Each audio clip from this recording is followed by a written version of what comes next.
जो इस कॉन्सेप्ट पे आज तक एक ही सवाल कॉम्पिटिटिव एग्जाम्स में पूछा हुआ है। बहुत छोटा सा टॉपिक है, इसे हम बोलते हैं ग्रेटेस्ट इंटीजर फंक्शन या स्मॉलेस्ट इंटीजर फंक्शन। आइए मेरे बच्चों इस कॉन्सेप्ट को समझते हैं, ध्यान से देखिएगा मेरी बात। मेरे प्यारे बच्चों, एक होता है ग्रेटेस्ट इंटीजर फंक्शन, एक स्मॉलेस्ट इंटीजर फंक्शन। मैंने इनकी थ्योरेटिकल आपको यहाँ लिख के दे दिया है, थ्योरेटिकल आपको पढ़ना हो पढ़ लीजिएगा, बाकी प्रैक्टिकल नॉलेज पे घूमते हैं। मेरे प्यारे बच्चों, ग्रेटेस्ट इंटीजर फंक्शन में इधर की तरफ जाना है और स्मॉलेस्ट में उधर की तरफ जाना है। जैसे अगर मैं आपको ये कहूं कि भैया जीरो, मैं आपको जीरो, अच्छा ग्रेटेस्ट इंटीजर फंक्शन में ऐसे निशान रहता है, ठीक है जी, और स्मॉलेस्ट इंटीजर फंक्शन में ये वाला निशान रहता है। कैसे कहानी समझाता हूं। तो मेरे प्यारे बच्चों, इसकी वैल्यू जीरो ही होगी। अगर मैं यहां पे एक रख दूं तो इसकी वैल्यू एक ही रहेगी, यानी अगर कोई इंटीजर रखूंगा तो जो है वही वैल्यू रहेगी। अगर मैं माइनस एक रख दूंगा तो माइनस एक रहेगी, प्लस एक रख दूंगा प्लस एक रहेगी, कोई फर्क नहीं। ये बेसिकली काम करता है डेसिमल पे। अगर मान लीजिए मैंने वैल्यू रखी 1.2 और मैं आपसे पूछ रहा हूं ग्रेटेस्ट इंटीजर फंक्शन बताइए इसका क्या होगा। तो आपने देखना 1.2 कहां होता है, यहां। तो जाना किधर है, इधर। तो इससे इधर जाओगे तो सबसे बड़ा इंटीजर कौन सा आपके सामने दिखाई दे रहा है, एक। तो इसका आंसर एक लिखना है।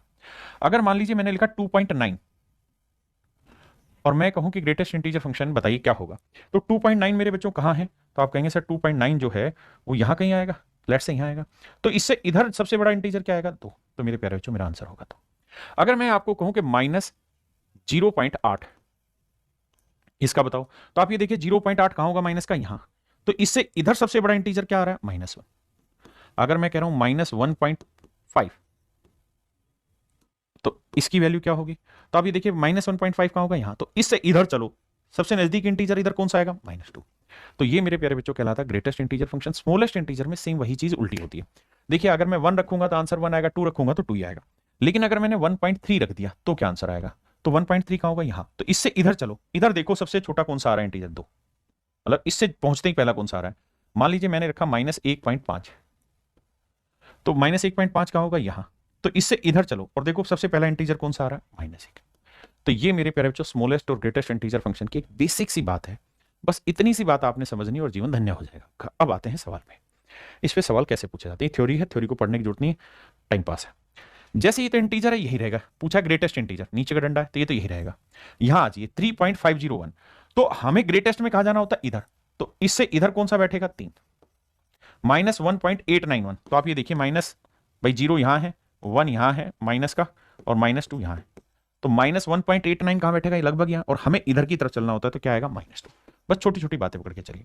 यहां 3.99 में क्या आएगा मेरे बच्चे, हमें 3 इधर जाना है, उल्टा इधर।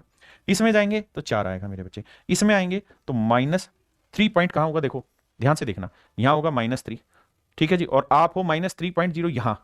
तो यहां से जब इधर जाओगे तो इससे नजदीक क्या बैठेगा, -4।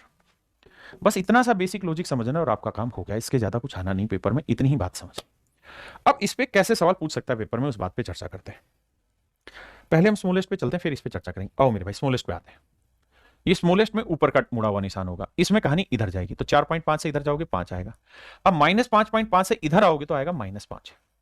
इसमें इधर आओगे तो 6 आएगा, इसमें इधर आओगे 4 आएगा, इसमें इधर आओगे मेरे प्यारे बच्चों तो आएगा -2। अब देखिए माइनस वाले में ही आपको कंफ्यूजन होगा, भाई -1 यहां है, -2 यहां है, -3 यहां है।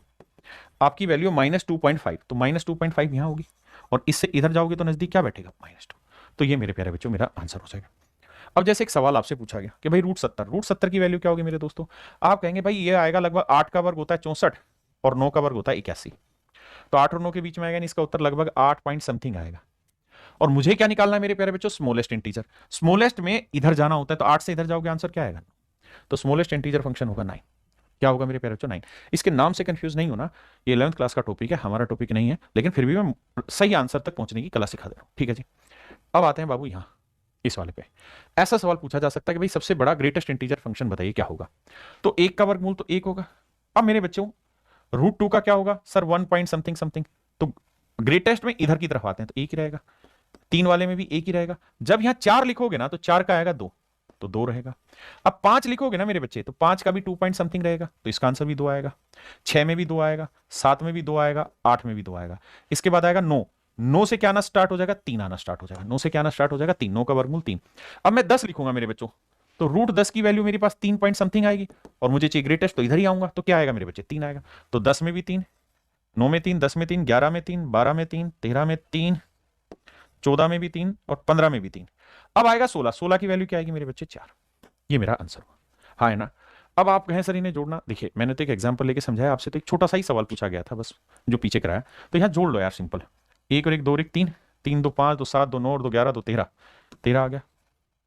अब यहाँ जोड़ते हैं 1 2 3 4 5 6 7, 7 ये 21 और जमा में 4, तो मेरे बच्चे 4 और 1 5 और 3 8, 2 और 1 3, 38 मेरा आंसर आ जाएगा। 38 मेरे प्यारे बच्चों मेरा आंसर आ जाएगा। ऐसा बड़ा सवाल आएगा नहीं। फिर भी जो बच्चे नहीं समझ रहे वो समझो। देखो यार 15 जो होता है भाई, रूट 9 होता तो इसका उत्तर 3 आता, और रूट 16 होता तो इसका उत्तर 4 आता, तो ये 9 और 16 के बीच में थे, इसकी वैल्यू 3 पॉइंट समथिंग समथिंग ही रहेगी, और 3 पॉइंट समथिंग समथिंग रहेगी तो ग्रेट टेस्ट में वापसी आते इस तरफ आते हैं, तो इससे छोटा 3 आएगा, तो ऐसे समझ के चलिएगा। यहां मेरे प्यारे बच्चे छोटा सा कॉन्सेप्ट खत्म हुआ। अगर आपको समझ आया तो बहुत अच्छी बात है, इससे सवाल नहीं बनते, एक ही सवाल बनाता है एक ही बार। नहीं आया तो इसी चीज को 2-3 बार समझिए और फिर आप कहानी समझेंगे। देखिए कुछ कंटेंट इतना लिमिटेड होता है कि उसको उतना ही पढ़ने की जरूरत है, तो दिमाग मत ज्यादा डालिए, बस इतने को पढ़िए और मजे लीजिए। थैंक यू मेरे प्यारे बच्चों, हैव अ नाइस डे, धन्यवाद।